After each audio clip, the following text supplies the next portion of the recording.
It's over. Pels No. get it done. And on the spin and the reverse. The following podcast is recorded and produced by 𝗏𝗏𝗏, a media creators co-op, in affiliation with the network at 𝗏𝗏𝗏-radio.com.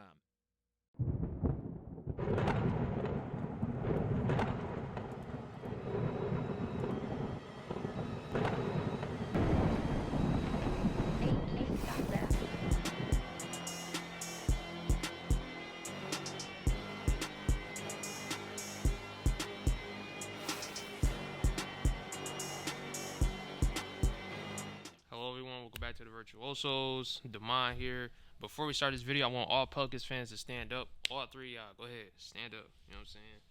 But we back with another video here. I'm just here to talk about, what's been going on the last week or so. We've been seeing sports media and all this cover it. Damn near, this happens every year. Zion Williamson is hurt. Stop me if you never heard this before. Zion Williamson is hurt. No timetable for his return, and we've been seeing all over podcasts, social media, is he playing in the wrong city? Is he a bust? Injury prone, whatever the case may be.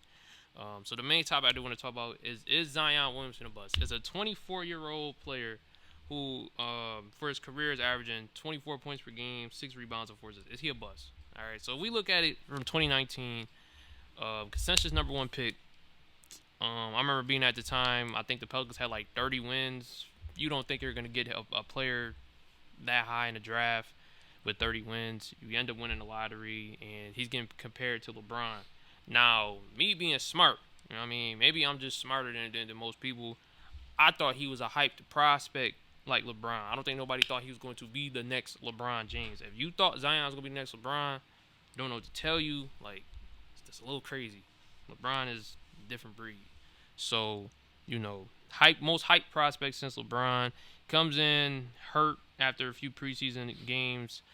I believe he was hurt during his first summer league game too. Not hurt, but they took precautions, whatever. And he got hurt before the regular season started. He makes his debut in January. Most hyped prospect in the world. He gets a Spurs and Pelicans game televised. It's LaMarcus Aldridge, Zion Williamson. Like that was marketed. He goes off. He hits like 4 threes in the fourth quarter, and then plays until COVID happens. He comes back out of shape, whatever the case may be. Second year, the COVID year, Pelicans aren't really on nothing. He plays 61 games. He averages 27 points, makes the All-Star game. Now, this is where it changes right here because he was hurt his first year. His second year, I think he had COVID or whatever. He missed like 5 or 6 games, whatever the case may be. But the third season, he played 0 games. 0 games. He said, him and David Griffin said he was supposed to play that season. His third season, he played 0 games. That's the year they made the playoffs. They made the CJ McCollum trade. That year changed the whole franchise. So, coming off that year, you supposed to go up. Like, y'all snuck into the playoffs. Y'all took the Suns to the first round. And, you, Brandon Ingram, CJ McCollum, you got rookie Herb Jones coming into his second year. This is the year you're supposed to take off, and he plays 29 games. I think he wins player of the month. Like, he was going ballistic during his time. Injured hamstring, done for the season. Pelicans ends up losing in the play-in to the Thunder. Fuck the Thunder, but it is what it is. Then the year following that, again, you have this good team. You're drafting well. Trey Murphy, Jose Alvarado emergence. Brandon Ingram still there, CJ, whatever the case may be. You still have a good-ass team. Like, out of all those top-end picks, besides maybe the Grizzlies, this is probably the best constructed team for like number 1, number 2, number 3 picks at this time. So you have a deep-ass team. He plays 70 games, and at the worst possible time, he's putting up a career game. He gets hurt. So you make the trade for DeJounte Murray. You trade, I believe, 2 first-round picks, Dyson Daniels, Larry Nance. Now is the time to lock in. It's like, yo, this is your 3rd year in a row. You really supposed to lock in. He's played 6 games so far. The Pelicans have 4 wins. So it's like, I don't know. Maybe he's not a bust. Maybe he is. But I do feel like, and this is like, it sucks to say as a Pelicans fan, he will probably have his peak and his career emerges on another team. You know, I don't know what's going on. You know, New Orleans sports, I don't know what's going on. But I don't think he'll be a Pelican. Now, granted, he does have a void in his contract. I believe after the season he can be cut, and the Pelicans don't take no dead cap, none of that. So, but you probably don't cut a player of his caliber. You rather keep him. But I compare the situation to the 𝗐𝙗𝙗 Towns situation in Minnesota. He can't be your number one. You know, now obviously Cat was playing. Zion is not. But say you do get the number one pick this year, you get a Cooper Flag, or you get the number 2, number 3 pick, you get Dylan Harper, Ace Bailey.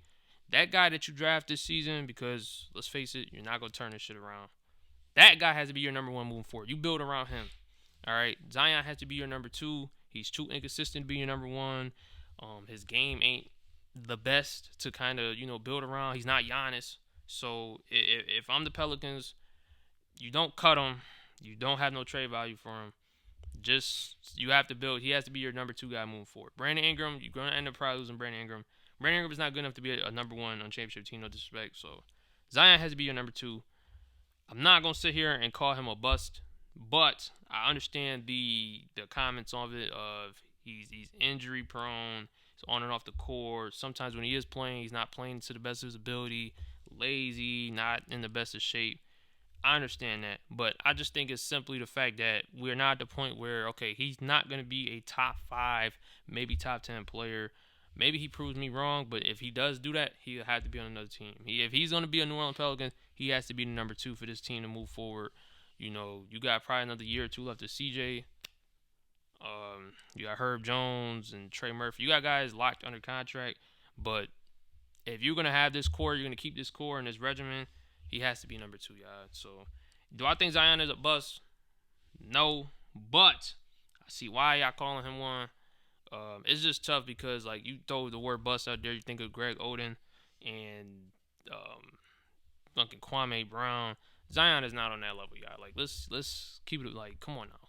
But he was more hyped than them, and honestly, I mean, with what's going on, they didn't have these teams around him, so I understand that thing. But I mean, if you want to read the Pelicans' record the last 5 years, 30-42, 31-41, 36-46, 42-40, and then last year almost 50 wins. So the Pelicans been staying afloat. It's really up to Zion to take us home, but I don't think that's going to be the case. So Zion I think he's going to be a really good second best player on his team moving forward.